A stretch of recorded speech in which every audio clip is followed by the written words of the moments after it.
Et bonsoir. Donc, ce soir, oui, ce soir, on va aborder effectivement ce qui est devenu un peu mon cheval de bataille, c'est-à-dire la manière dont l'histoire des Juifs durant la guerre a été quelque peu gâchée, malmenée par cette fameuse idée que les Juifs, cette fameuse malheureuse idée que les Juifs se sont laissés mener à l'abattoir comme des moutons. Et en fait, c'est cette conviction qu'il faut combattre cette idée a été renforcée par les interventions que j'ai pu faire ici ou ailleurs. Et remarque que l'on me dit, ah bon, il y a des Juifs qui se sont battus, ah bon, il y a des Juifs qui ont pris les armes. Et vraiment, il y a une immense surprise et presque, on met en doute cette réalité. Et on la met d'autant plus en doute que, effectivement, en ce qui concerne les groupes de résistants ou les juifs dans la résistance, si on prend les FTP-MOI, le groupe Manouchian fait qu'on oublie les juifs. Là, c'est l'Arménien qui cache la forêt, en quelque sorte, sans vouloir offenser personne, mais on oublie les 80% de juifs qui ont composé cette affiche rouge. Marcel Langer, en ce moment, les études, mais même depuis des décennies, les études tendent à tirer le groupe Marcel Langer, qui est donc le groupe des FTP-MOI de Toulouse, 35e brigade, vers son contenu espagnol. À juste titre, il y avait des Espagnols, il y avait des Polonais, il y avait des Italiens, mais on oublie là encore la contenance juive, en plus, ce qu'on ne traite absolument pas ou trop rarement, c'est que le groupe Marcel Langer a été composé à sa direction avec ce qu'on a appelé à une époque les Palestiniens, c'est-à-dire que Marcel Langer, Jacob Insel et d'autres, et un ou deux autres, sont d'abord partis en Palestine se battre contre les Anglais avant de passer en Espagne et de venir à Toulouse. Donc, ce sont des Juifs qui se sont reconnus une judéité, pas un judaïsme, mais une judéité. Et à ce titre-là, c'est trahison, me semble-t-il, de ne pas les suivre. Ce silence des Juifs sur les Juifs combattants provient aussi de l'armée juive elle-même. C'est-à-dire que l'armée juive, vous retrouverez, pour ceux qui ne l'ont pas fait, sur la page YouTube d'Hebraïka, déjà 2 ou 3 séances sur l'armée juive. Donc, je ne vais pas m'étendre beaucoup là-dessus, mais je vais résumer rapidement. Et on va voir aujourd'hui, plus spécifiquement, quelques portraits de membres de l'armée juive, des portraits que j'ai déjà tracés parfois dans un autre cadre. Je pense à Albert Cohen, parce que c'est celui que c'est un peu mon préféré, Albert Cohen, qui surnommé Bébé, mais d'autres dont j'ai moins parlé. Et il est vrai que ces membres de l'armée juive sont toujours restés dans dans une discrétion, dans une humilité, et jamais ils ne sont venus au-devant des caméras ou au-devant de quoi que ce soit. Donc, on a quelques livres, on a 3, 4 livres qui parlent d'eux, mais des livres très confidentiels, soit ils sont épais, soit ils sont un qui est très mal écrit, donc sans intérêt. Les autres, ça ressemble plus à des dictionnaires ou le Lucien Lazare, mais anciens, qui ne sont pas réédités, donc difficiles à trouver. Et donc, moi, le cadre que je vais prendre, c'est ce cadre de l'armée juive, donc ce groupe, et on va en parler précisément, ce groupe qui est né en 1940 à Toulouse avec 2 couples, Ariane Fixman, son époux David Knut, et Polonsky Genia et Aaron Polonsky. Ce sont les 2 couples fondateurs, puis vont venir d'autres, en particulier on va voir notamment ceux qui vont s'agréger à ces groupes-là, et notamment Polonsky qui va être très important dans le développement à partir de 1942. Et cette armée juive à Toulouse, elle va, dès les origines, partir dans 3 directions. On est pourtant en 1940, à peine la défaite affichée, exécutée. Elle part dans 3 directions. Une assistance auprès des camps d'internement. On est à Toulouse, donc Noé, Recebedou, mais aussi à Gurs. Ça, c'est première idée. Puis après, les camps comme Rivesat, enfin tous les camps, Mérignac, Agde, etc. Et deuxième idée, une résistance morale que j'ai traitée la semaine dernière, c'est-à-dire faire en sorte que l'identité juive soit cultivée, soit réanimée, ne disparaisse pas. Et cette résistance morale, on va en parler ce soir. Et puis, dès 1940, ils ne savent pas comment, mais ça, on comprend comment ça marche. Ils ont déjà l'idée d'un groupe armé, parce que c'est un groupe qui provient de l'idéologie sioniste, et en particulier de l'idéologie partagée par Jabotinsky, par l'Irgun, par Menachem Begin, c'est-à-dire l'idéologie du combat, pas celle de la négociation, mais celle du combat. Et cette idéologie fait que, pour eux, il s'agira de se battre. 1940, ils ont l'idée, ils ne savent pas quoi en faire. Nous, on va voir ce qu'ils en ont fait à partir de quelques exemples, des exemples de combattants, des exemples d'intellectuels qui ont combattu à leur manière, mais on va surtout commencer par les combattants. Et parce que l'idée dès 1940, c'est de créer des groupes de combat. Ces groupes de combat, au début, avaient pour objectif de s'entraîner dans la région, et dans la région de Toulouse, et de partir ensuite vers la Palestine pour aider l'Irgun, puis intégrer la Haganah, ce que certains ont fait, donc l'armée régulière du foyer national juif. Mais d'autres ont préféré choisir rester là et combattre contre l'occupant nazi dans les maquis. Donc on a très rapidement des jeunes soldats qui sont formés, soldats et soldates, vers 2 destinations selon leur choix, la Palestine ou les maquis. Donc, les combattants, on va commencer par Reutemann. Alors, Reutemann, c'est une famille extraordinaire dont j'ai déjà parlé, parce que c'est une famille qui est composée on a le père qui fait des faux papiers, en particulier à Castres. On a les fils, Paul, que vous avez en photo, les 3 photos, là, on le reconnaît sur les 3 photos. Et j'aime bien parce que c'est à différents âges et j'aime beaucoup les montrer aussi lorsqu'ils sont à l'apogée de leur vie, quoi. Pas seulement, il y a cette beauté. Donc Paul, on va raconter son histoire. Jacques, il va être interné, Paul, celui-ci à Mérignac. Jacques va être interné à Buchenwald, et un 3e frère, Léon Reutemann. À ces 3 frères, il y a en plus des femmes, notamment Léa, qui va devenir l'épouse de Paul. Donc, on a un groupe de résistants. Alors, que font-ils? Que fait Paul Reutemann? Paul Reutemann, il va, dès 1940, intégrer l'armée juive. Et dès 1940, il va d'abord aider à des évasions des camps. Il va aider à ce que En fait, qui il faisait évader, il choisissait des jeunes, ceux qui n'étaient pas dans les groupements de travail, les hommes, et qui pouvaient ensuite s'entraîner pour devenir des combattants.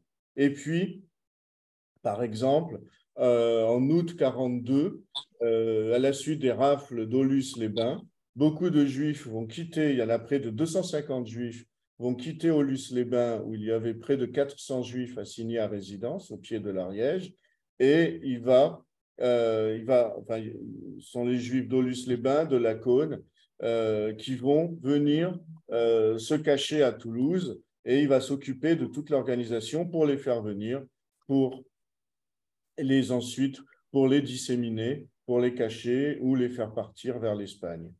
Il va être arrêté à Bordeaux. Il est arrêté à Seix, près d'Aulus. Il va être emmené à Bordeaux au fort de A. Il est libéré par son frère. Il y a deux versions dans les témoignages, et je vais vous parler de témoignages inédits. Je vais vous en lire des extraits, mais pas pour Paul Rothman. Premier témoignage dit qu'il a été libéré parce que des faux papiers prouvaient qu'il devait être libéré. C'est ce fameux criblage. Des faux papiers qui peuvent prouver qu'il a un visa, par exemple, même en 1942, pouvaient permettre une évasion. Ou prouver qu'il travaillait dans une entreprise essentielle au régime nazi ou pour Vichy, permettait de sortir du camp. Et il y avait ce criblage qui se faisait. Donc, première version, son frère lui a fait des faux papiers et est allé le chercher au fort du A à Bordeaux. Le fort du A qui est maintenant à l'intérieur de l'école des juges, de l'école de la magistrature. C'est assez fascinant. Et puis l'autre version qui dit que à ces faux papiers, son frère a aussi corrompu les gardiens grâce à un diamant. Donc, mais les deux sont plausibles et les deux se rejoignent. Et donc, il va s'installer à Castres, où il va ensuite recruter des jeunes pour le maquis. Donc, lui, il a une formation d'intellectuel, comme c'est dans les sciences juives, on va le nommer rabbin, mais il refuse ce titre de rabbin. Et en Israël, on l'a même nommé rabbin de la résistance juive de France. Vous avez là un... Hop, voilà. Vous avez là des feuilles d'archives. Ces feuilles d'archives, en fait, qui sont totalement inédites, c'est pour les dossiers pour être, comment dire, d'abord être reconnu par les FFI et ensuite, donc ça c'est la page de droite, attestation FFI, qui a déjà été faite en 46-47, et ensuite pour obtenir des pensions, c'est surtout des pensions qui étaient demandées. Et là, on le voit, donc il est parti, ce qui est intéressant, c'est qu'il est né en Pologne, mais surtout qu'il est parti en Israël, et on voit son parcours, organisation juive. Alors, l'armée juive devient l'organisation juive de combat en 1944, ensuite arrêté, incarcération, la libération grâce à son frère, et il reprend la résistance et il reprend dans les réseaux. Il ne va pas se battre, ce n'est pas quelqu'un qui se bat, mais c'est quelqu'un qui va aider les combattants par un enseignement, par un soutien moral. Et ancien aumônier militaire, c'est faux. Il n'avait pas le titre d'aumônier, absolument pas, mais il jouait le rôle. Malgré tout, pour faire comprendre au niveau des papiers, on a marqué ancien aumônier militaire. Hop là, c'est pas ça, pas encore. Comment je reviens? C'est trop tôt. Et puis l'arrestation à Seix. Donc là, on a une famille avec Paul Rothman, on a une famille qui joint les deux pôles du combat juif, c'est-à-dire un soutien moral, le savoir, le peuple du livre, et un soutien aux combattants, c'est-à-dire qu'on a beau être peuple du livre, s'il faut aider les gens à tuer, s'il faut aider les soldats, les résistants à tuer des Allemands, et ben, ils vont les aider. Et on va voir dans les témoignages que la notion de guerre, elle va poser problème. L'idée qu'il faut tuer des Allemands va poser problème. Et c'est là qu'on retrouve tout ce qui est écrit dans les romans, mais aussi dans les ouvrages de Martin Buber ou de Gershom Scholem, c'est-à-dire dans l'identité juive, on n'a pas inscrit, semble-t-il, ou parfois le dit-on, on n'a pas inscrit l'idée de guerre, l'idée de combat. Et tout le combat du sionisme, justement, a été de créer un nouvel ethos, un nouveau juif qui va prendre les armes. Et là, nous sommes dans cette métamorphose qui a commencé dans les années 20, qui continue, puisqu'on a avec ces sionistes, qui continue à ce moment-là. Et lui, j'ai voulu commencer par lui parce qu'il représente ces deux pôles, à la fois le pôle intellectuel du savoir, du rabbi, du maître, du rabbin, et le pôle du combat. Même si lui ne prend pas la mitraillette, il va aider constamment ceux qui vont la prendre. Ça, c'est un premier portrait. On va tracer comme ça quelques portraits. Alors lui, voilà, lui, on va rester un peu sur cette photo. Elle est extraordinaire, on la voit partout. Et je voudrais hop, aller plus bas et en parler différemment. Voilà, ouais, c'est pas mal. Hop, en fait, là, j'ai fait un saut vers un site que je vous conseille très fortement. C'est le Musée de la Résistance en ligne. C'est la Fondation de la Résistance qui a mis en place, c'était en septembre dernier, une exposition virtuelle sur la résistance des Juifs en France, partout en France. Et en ce qui concerne Albert Cohen, je m'en inspire largement, d'autant que, comme vous le voyez en bas, j'ai rédigé cette notice avec d'autres, donc je ne fais pas de plagiat ni de vol, je ne fais que me citer. Pour cette photo absolument fabuleuse, je voulais venir sur ce site, d'abord pour vous le montrer, donc, Fondation de la Résistance, en ligne, parce qu'il y a deux sites, mais celle-ci sur les résistances juives, c'est vraiment le travail le plus abouti qui soit pour l'instant, ou qui est pour l'instant même, mais il est virtuel, bon, donc accessible à tous, il n'est pas en ligne. Alors cette photo, absolument fabuleuse, je voulais y rester un peu, mais je pense que je ferai carrément l'année prochaine une émission entière autour de cette photo. Mais là, nous avons le petit Albert Cohen d'1,56 m, au maquis de l'Espinassier, je vais l'expliquer. Nous avons cette femme dont on ne sait rien, et si vous avez des choses, on est preneur. Puis Freyman, lui, on le retrouve. Jacques Lazarus, donc de gauche à droite, qu'on a évoqué, qui est un peu le commandant dans jusqu'à ce qu'il se passe griller, enfin griller au sens de l'espionnage, et il va franchir les Pyrénées, il va partir en Espagne pour s'occuper justement des jeunes qui arrivent en Espagne. Henri Broder, dont on parlera, et Pierre Loeb. On a là quasiment le staff d'officiers. Albert Cohen, lui, c'est l'agent de liaison. Voilà, on a la photo encore plus proche. Mais ce qui m'intéressait, c'était tous ces noms. Alors, Albert Cohen, bon, on a la notice, je ne vais pas vous lire la notice, mais je voudrais plus simple, comment dire, hop, je voudrais rester un peu avec lui parce que c'est un personnage fabuleux. Alors, voilà, il est là. Pourquoi Voilà, non, pas de titre. OK.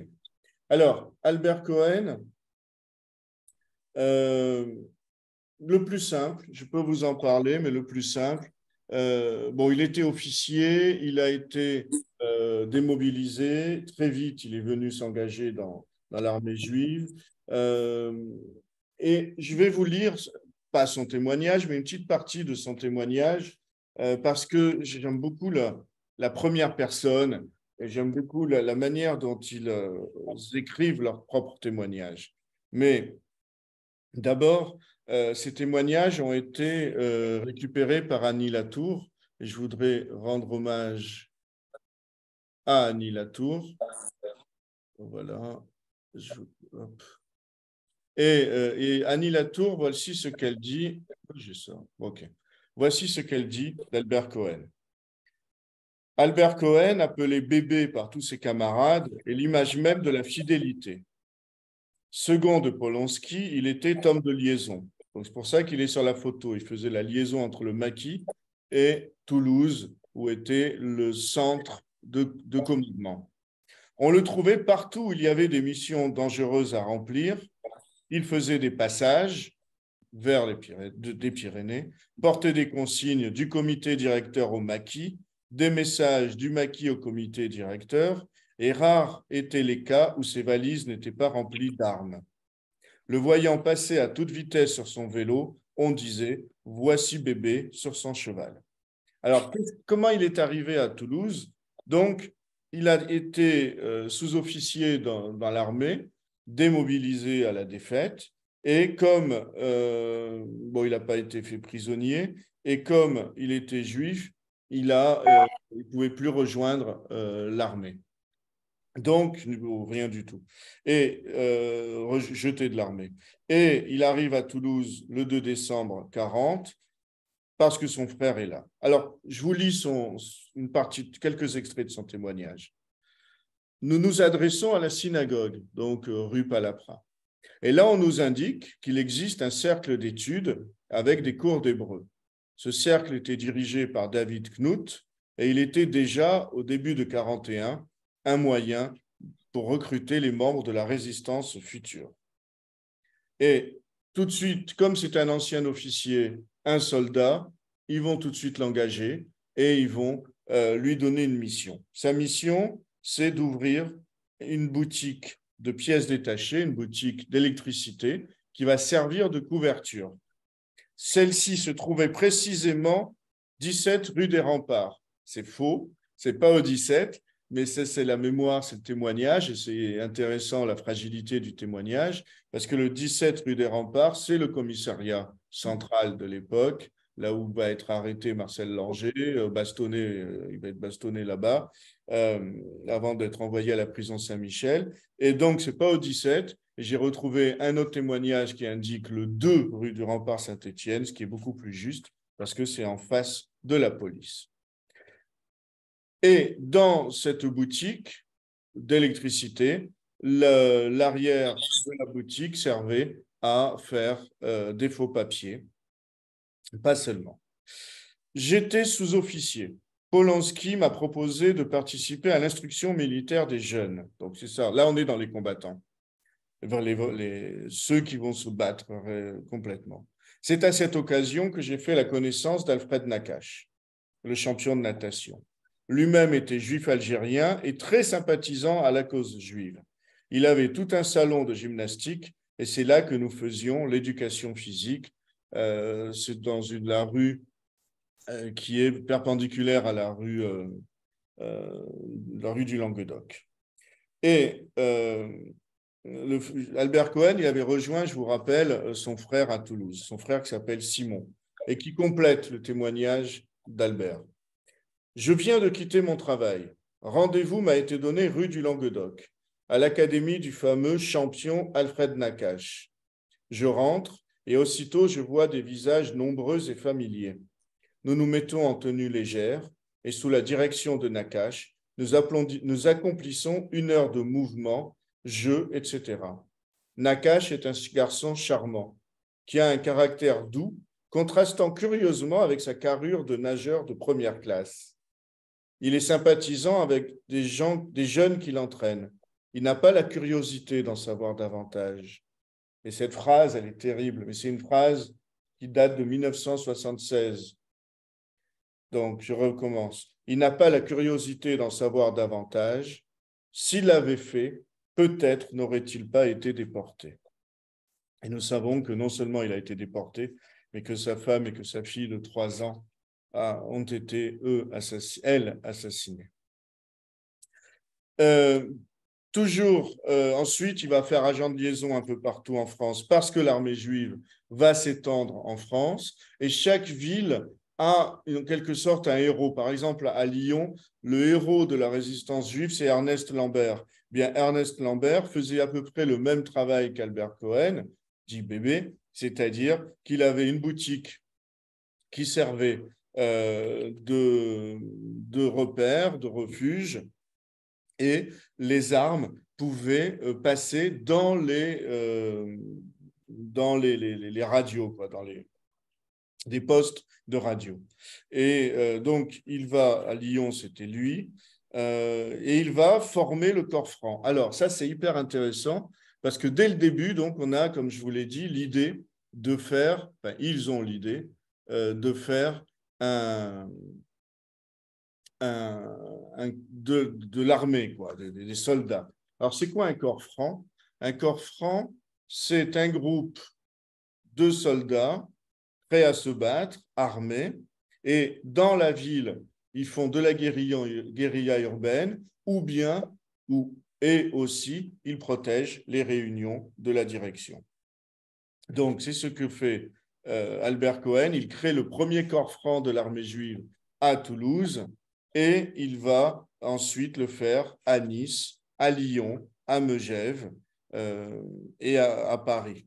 Et donc, ils sont comme cela très actifs sur la France. En 1944, le STO vient le chercher. Il a, malgré le tampon juif, mais il a des faux papiers qui n'ont plus le tampon juif. Et donc, il va quitter Toulouse parce qu'il est repéré. Et il va se rendre justement là où on voit cette photo, au maquis de l'Espinassier. Il va se rendre là. Et je voudrais vous lire, parce que ça aussi, c'est ça qui me fascine. Quand on lit ces témoignages, quand on lit ces récits, c'est fascinant de voir comment certains ont échappé de très peu à la mort, comment ça se jouait à pas grand-chose.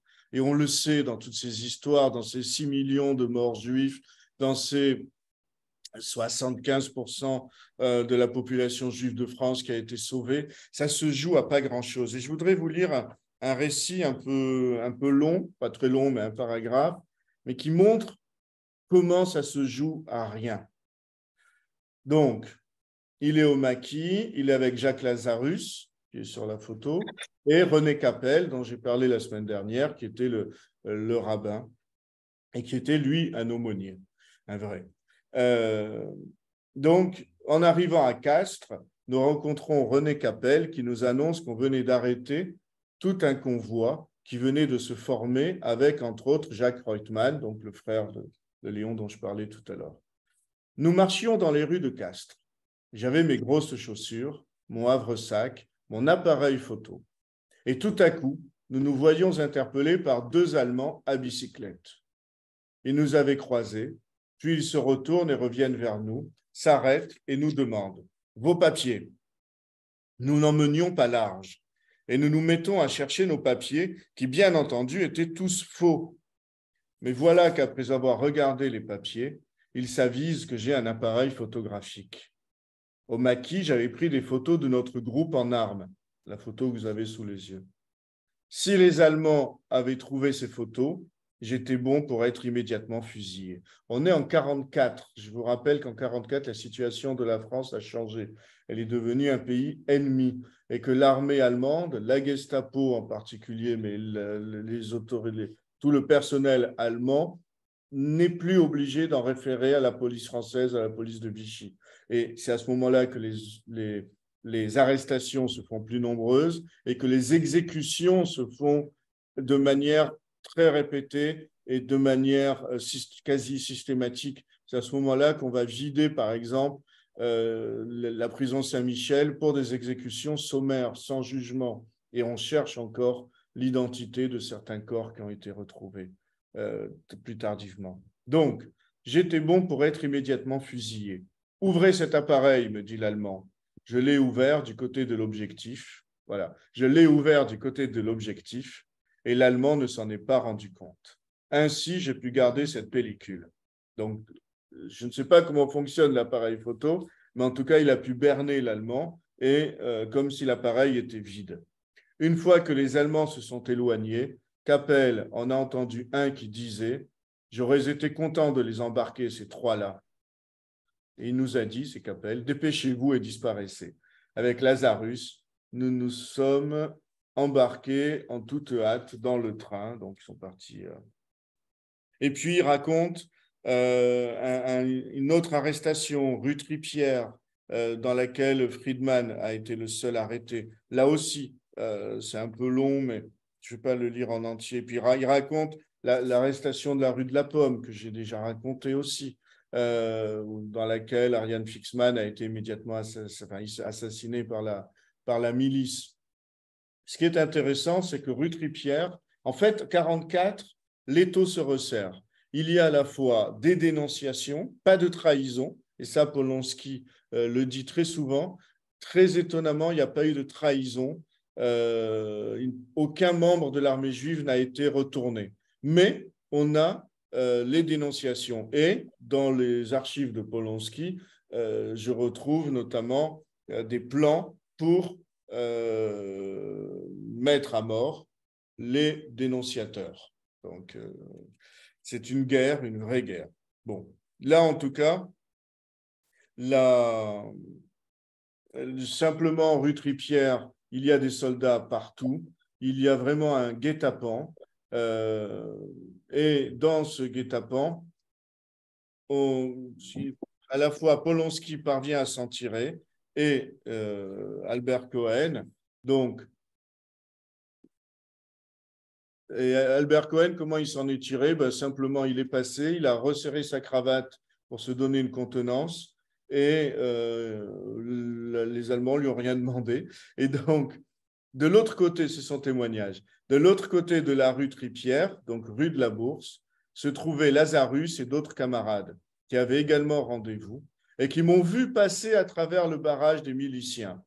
Lazarus disait « Bébé passe toujours ». Bon. Et de la même manière, dans le guet-apens rue de la Pomme, il a réussi, parce qu'il était en retard, il a réussi à s'échapper, il a réussi à sauver Raoul Léonce, dont je vous reparlerai, et il a réussi à survivre. C'est quelqu'un d'absolument extraordinaire. Rue de la Pomme, j'en ai parlé, là aussi, je suis en train de croiser les témoignages, ils ne disent pas tous la même chose. Rue de la Pomme, on sait qu'il y a Ariane Fixman et Thomas Bauer. Thomas Bauer est immédiatement blessé et il va mourir à la suite de ses blessures. Ariane Fixman, comme le dit Albert Cohen, Régine, c'est son nom de guerre, tomba sans un cri. Voilà. Mais ce qu'il raconte, c'est cette tragédie, suite d'une dénonciation, coûtait à l'armée juive 2 morts, ainsi que 3 autres victimes. On sait que sur la plaque rue de la Pomme, il y a les noms d'Ariane Fixman et de Thomas Bauer. Mais il y a 3 autres victimes qui tombèrent entre les mains de l'ennemi. Et là, ce sont des noms après lesquels je cherche des identités, pas des images, mais des faux papiers, quelque chose. Les 3 personnes qui ont été arrêtées dans le même appartement, rue de la Pomme, Armand Lux, Jacques Sarment et David Blum. Ils furent torturés et déportés. Et là, ce que nous apprend Albert Cohen, Jacques Sarment succomba à la maladie, Armand Lux et David Blum sont revenus. Et pour Polonsky, le chef, il n'est jamais revenu, David Blum. Donc, je continue à mener l'enquête. En tout cas, cet Albert Cohen, 1,56 m, brun, un petit air à la Charlie Chaplin, qui a complètement marqué tous les esprits. Parmi dans la photo, je voudrais m'arrêter quelques instants sur Henri Brodeur. Là, j'ai pris, en fait, pas au hasard, évidemment, mais j'ai pris des cas très différents. Henri Brodeur, lui, il est français. Il est en français, il est né dans le 12e arrondissement. Son père s'est installé en 1920. Il est de culture totalement française. Il est même pas identifié comme juif parce qu'il refuse de se signaler auprès du commissariat général aux questions, enfin d'abord à la préfecture, puis du commissariat général à la question juive. Et il va rencontrer d'abord un Belge sioniste qui va l'envoyer vers Toulouse et vers Reutemann, dont on vient de parler. Et il va, à ce moment-là, entrer dans la résistance et c'est l'une des grandes figures euh, du maquis. Moins connu que Lazarus, moins connu que Pierre Loeb, c'est pour ça que je voudrais en parler un peu. Donc, quelques extraits de son témoignage, assez rapides. Au moment de l'occupation, le problème juif, entre guillemets, a été une surprise pour moi, car j'étais tout à fait assimilé et me sentais entièrement français. Étant lycéen à Paris, j'ai refusé de porter l'étoile jaune, donc en 42, et c'est ainsi que vers l'âge de 18 ans, je suis parti de chez moi vers l'aventure. J'ai été en zone libre, donc l'étoile jaune c'est 42, la zone reste encore libre 2 mois après l'obligation de porter l'étoile jaune. Ou dans la zone sud, vous le savez, il n'y avait pas cette obligation. À Nîmes, où j'avais de la famille, j'ai rencontré 2 jeunes sionistes. Bon. Donc, il s'engage pour le sionisme, et voilà ce qu'il dit, puisqu'on veut que je sois juif, soyons-le, et faisons quelque chose pour le judaïsme. Et ça, c'est hyper intéressant, parce que pour lui, faire quelque chose pour le judaïsme, ça va pas être de prier, d'étudier, mais de se battre. Et c'est là qu'on a ces combattants, c'est là qu'on a non pas cette génération, parce qu'on a les Maccabis depuis des siècles, mais qu'on a une autre personnalité inhérente à la judéité, qui est celle du combat. Et donc, en décembre 1943, écrit-il, un maquis juif avait été constitué à Bic et on m'a donné l'ordre de m'y rendre. Voilà. Ensuite, il a pris contact avec Jacques Lazarus, il est dans le maquis. Il y a quelque chose qui est important pour bien comprendre ces maquis, c'est très clair. Notre but, à nous, maquis juifs, était de préparer et d'endurcir les jeunes qui voulaient s'engager dans la brigade juive en Palestine. Nous recevions donc de temps en temps une vingtaine de jeunes venant d'un peu partout, France, Belgique, Hollande. Nous les entraînions avant qu'ils ne passent la frontière. Donc, on voit ici la volonté de ces maquis. Ce n'est pas combattre les nazis, pas dans un premier temps, et on va voir, ça a été discuté. Ensuite, ce maquis est très important, et c'est là que nous avons des combattants qui vont être remarquables et qui vont être remarqués et qui vont pouvoir ensuite intégrer les forces françaises de l'intérieur, ce qui n'était pas évident. Il faut bien voir que pour que les maquisards intègrent les FFI, donc soient reconnus en quelque sorte par De Gaulle pour aller vite, il fallait passer une sorte d'examen.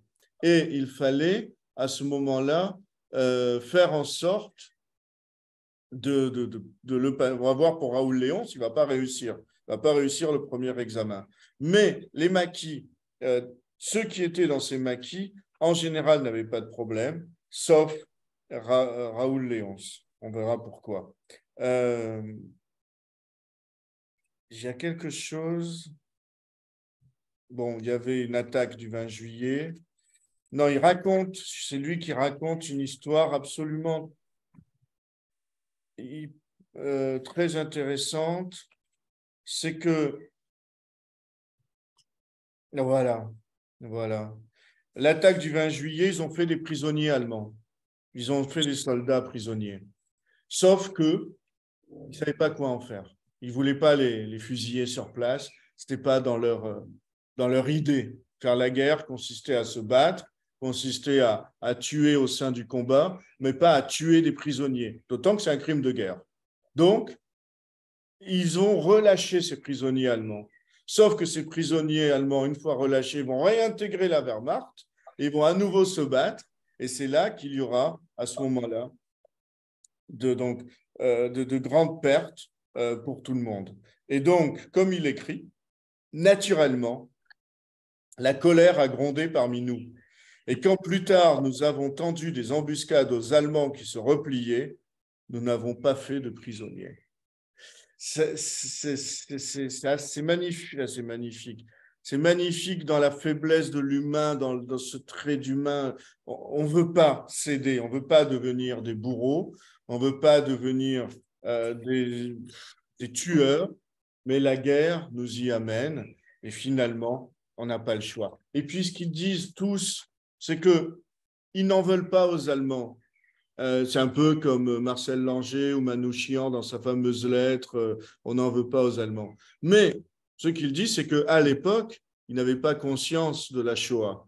Ils n'avaient pas conscience de la gravité de la Shoah. Parce que là, on n'aurait pas pu écrire, un Marcel Langer ou un autre n'aurait pas pu écrire Je n'en veux pas aux Allemands, c'est la guerre, c'est comme ça. Il y a une abomination dont ils n'ont pas conscience, qu'ils ne connaissent pas à ce moment-là et qui change un peu les règles du jeu. Sauf que, bon, après, il ne fera plus on regarde la dernière fois Henri Broder, qui est, voilà, avec sa mitraillette. Alors, les armes arrivaient, comme ils se sont intégrés dans des maquis qui étaient reliés aux maquis de l'armée secrète. L'armée secrète, ce sont les maquis qui étaient reliés au gaullisme, eh bien, ils bénéficiaient des armes. Et, alors, celui qui a essayé, c'est Raoul Léonce. Raoul Léonce, son histoire commence à Lacaune. C'est comme dit Jacques Fijalkov, c'est un enfant de Lacaune. En fait, il a été assigné à résidence à Lacaune et il va très vite s'en échapper et très vite, il va intégrer l'armée juive. C'est un Belge, il est né à Bruxelles, comme disent les Belges à Bruxelles, nous on dit Bruxelles. Et son histoire est assez intéressante parce que en 1944, cet homme, donc ça c'est le dossier pour avoir le titre dans le FFI et donc toucher à la fois une reconnaissance, ça c'est hyper important, et aussi toucher une pension, mais au moins cette reconnaissance. Et la déclaration de Léonce, dit Raoul, puisqu'il s'appelait le commandant Raoul, c'était un peu son nom de guerre, et donc fausse. Cet officier venu avec son groupe s'incorporer au groupe colonial a été nommé à titre fictif chef de bataille. Bataillon, ouais. Donc, en fait, l'histoire de Raoul Léonce est très représentative de l'histoire de l'armée juive. C'est-à-dire que Raoul Léonce est envoyé par Polonsky pour intégrer de manière quasi anonyme, en tout cas incognito, un groupe de maquis du côté de la Forêt-Noire, exactement. Bon, je retrouverai. Corps-Franc de la Montagne Noire avec Roger Montpezat. Et le truc, c'est qu'il intègre ce groupe de la Montagne Noire en tant que résistant, sauf qu'il est toujours aux ordres de l'armée juive. Et il est en quelque sorte là pour apprendre les armes, pour apprendre et ensuite créer le groupe. Il va devenir, enfin, il n'aura pas l'occasion parce qu'il va être blessé à rue de la Pomme et il va pas pouvoir créer son groupe quand même. Mais le fait est qu'il devait obéir à Polonsky, qu'il appelait à Toulouse pour des missions spéciales. Donc, il désertait le groupe où il était intégré et il se faisait à chaque fois réprimander, ce qui fait que son dossier n'était pas bon. Son dossier était d'autant moins bon que, attendez, je l'enlève, bon, on a... Enfin non, c'est pas ça. Il était d'autant moins bon qu'il a menti lui-même, et ça, il ne faut pas mentir. Voilà. En fait, pourquoi il a menti? Parce qu'il se déclare célibataire. Ah oui, on lui dit qu'il a le goût de l'intrigue, il manque entièrement de franchise, il doit être rayé des FFI, enfin c'est grave. Et en fait, il a effectivement menti parce que il s'est marié, mais il ne l'a jamais déclaré. Il s'est marié le 25 janvier 1944 à Roumains, en Haute-Garonne. Il est le père d'une fille qui est née à Revel le 21 janvier 1944. Et ça, il ne l'a jamais dit. Et d'ailleurs, on a perdu cette race. Il faudrait voir avec Jacques Fijalkov, avec Sandra Marc, qui ont travaillé sur Raoul Léonce. Mais on a un peu perdu. Enfin, moi, j'ai perdu cette race. Et d'ailleurs, dans les témoignages recueillis par Annie Latour, il n'y est pas. Et le premier avis, c'est ne réunit pas les qualités suffisantes. Non, moralité qui paraît douteuse. Pauvre, enfin, ensuite, c'est Raoul Léonce, il n'empêche, c'est un officier qui s'est battu, qui a fait des coups, et finalement, il a obtenu ce qu'il voulait, c'est-à-dire qu'en 1945, il intègre les FFI. On a un grand commandant qui est là, de Kervanel, qui témoigne pour lui et qui témoigne de sa bravoure. Ces trois exemples de combattants, quatre. Ces quatre exemples de combattants, hop, nous montrent que se battre n'était pas une chose, même pour des soldats, se battre n'était pas une chose aisée. Il fallait aller au-delà de scrupules moraux. Il fallait aller au-delà d'une éducation, malgré tout, qui montre une forme de charité, qui montre les 10 commandements, qui montre tu ne tueras point. Et ce qui est très beau, c'est que Paul Rothman va aider des combattants. Albert Cohen va aider des combattants, il va apprendre à se battre, il va leur enseigner à se battre. Raoul Léonce, c'est une personnalité différente parce que lui, il est effectivement, il ne va pas se poser de scrupules, mais il va être victime de 2 guet-apens, il va à chaque fois survivre, en particulier celui de rue de la Pomme. Et Raoul Broder, on le voit, c'est hyper intéressant, il a une tête de jeune de yeshiva, mais non, et pourtant il va le dire, on ne voulait pas mettre à mort les prisonniers, il fallait s'en occuper, on n'a pas pu. Et je voudrais conclure, parce qu'après j'ai préparé sur les éducateurs, mais ce sera pour plus tard. Les éducateurs sont fascinants, je vous donne juste les noms que j'avais choisis parce qu'ils sont magnifiques, Arnold Mendel et Maurice Hausner. Mais j'en parlerai la prochaine saison. Mais je voudrais conclure et, sur finalement la manière dont ces Juifs, pendant la guerre, ont constitué ce que l'on... Oh là, quoi ça, cette tête-là? Hop. Voilà. Ont constitué ce que l'on a appelé... enfin, non, ce n'est pas ce que l'on a appelé. Au XVIe siècle, quand on travaille sur les protestants, on utilise très souvent la plume et l'épée. C'est-à-dire que le protestantisme a dû se battre la nuit de la Saint-Barthélemy, etc. Et on avait à la fois ceux qui écrivaient, comme Agrippa d'Aubigné, et ceux qui se battaient. Et donc la plume et l'épée.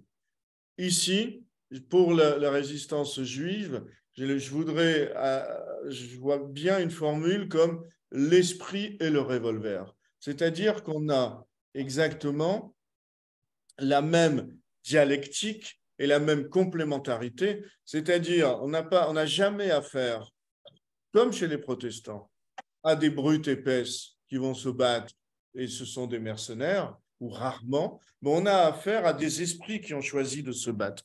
Et ça, c'est absolument passionnant et c'est ça qui fait la singularité de la résistance juive. Cette résistance juive va permettre de créer cette nouvelle personnalité. Et la preuve en est que ensuite, ces résistants sionistes vont être actifs ailleurs. Par exemple, Arnold Mendel va, je vérifie parce que je ne sais plus si c'est Mendel ou Hausner, qui vont être, c'est plutôt Hausner, qui va, je ne veux pas dire de bêtises, donc,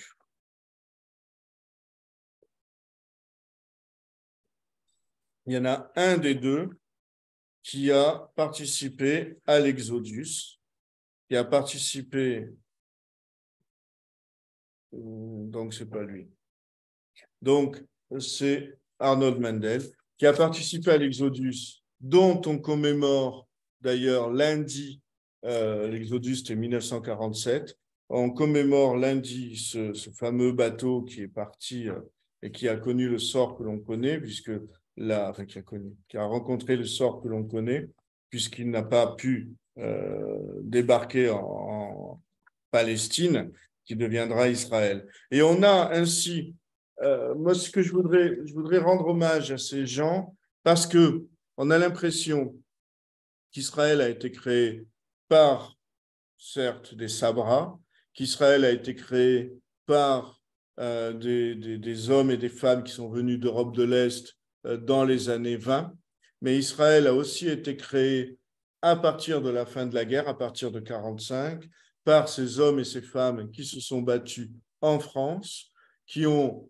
survécu, qui ont appris le métier des armes ou qui ont appris des métiers agricoles. On aura l'occasion d'en parler dans les fermes, la ferme de Chary, par exemple, près de Lyon, et finalement, dans l'histoire d'Israël, on a de nombreuses composantes et on a cette composante juive de France. Dernière chose, ce qui est remarquable dans l'armée juive, c'est cette modestie, cette humilité. Si Annie Latour n'était pas allé les chercher, ils n'auraient pas raconté leur histoire. Ils ne la racontent que quand on vient les chercher, y compris dans les colloques. Mais personne n'a écrit un grand livre en disant « j'ai fait ceci, j'ai fait cela ». Et il me rappelle un très beau documentaire de Moscou, des terroristes à la retraite, où il reprend justement les membres de la 35e brigade et des FTP Moy, et ils racontent leur histoire, mais leur histoire faite de violence, de sang, de larmes, de passion, tout en continuant à repasser, tout en continuant à coudre, tout en continuant à reprendre leur métier antérieur. Et c'est ça qui est très, très beau chez ces hommes et ces femmes. Ils ont fait des choses absolument magnifiques, mais à aucun moment, comme d'autres ont pu le faire, ils ne sont venus dire « j'ai fait ceci ». En revanche, ils ont continué à agir depuis 1940 jusqu'en 1944, jusqu'à la libération. De la libération, ils ont continué pour la création de l'État d'Israël et finalement, ils ont continué avec cet idéal juif pour les Juifs, et c'est ça l'armée juive, c'est une armée qui se bat pour les Juifs. Je vous remercie. Merci. Merci beaucoup, Boris. C'était passionnant. Oui, c'est des portraits, mais c'est des portraits. Même avec un problème technique que j'ai eu, mais ça m'a passionné. Bon. Oui, et si vous avez des questions, des remarques, c'est avec plaisir que je tenterai d'y répondre. J'en ai une, si vous m'entendez. Oui, on t'entend bien. Moi, je suis très émue de voir pour la première fois Paul Rothman en photo, puisque c'était un ami de ma mère avec son frère Jacques et Paul. Et ils s'étaient réfugiés à Toulouse. Et leur couverture, c'était la fac d'anglais avec le directeur d'Autun qui les inscrivait à la fac. Et c'est comme ça qu'elle les avait connus et qu'elle a fait des trucs avec eux. Qu'elle ne m'a jamais raconté. Et je connais ça, qui était venu à la maison, je sais, avec sa femme. Bon, voilà. Et il portait la kippa? J'étais trop petite. Non, Jacques, non, il était médecin à oui, Paris. oui, d'accord. Paul, il est reparti en Israël. Il est parti après la guerre, il est parti en Israël. Il était rabbin. Moi, je l'avais trouvé ses traces comme rabbin.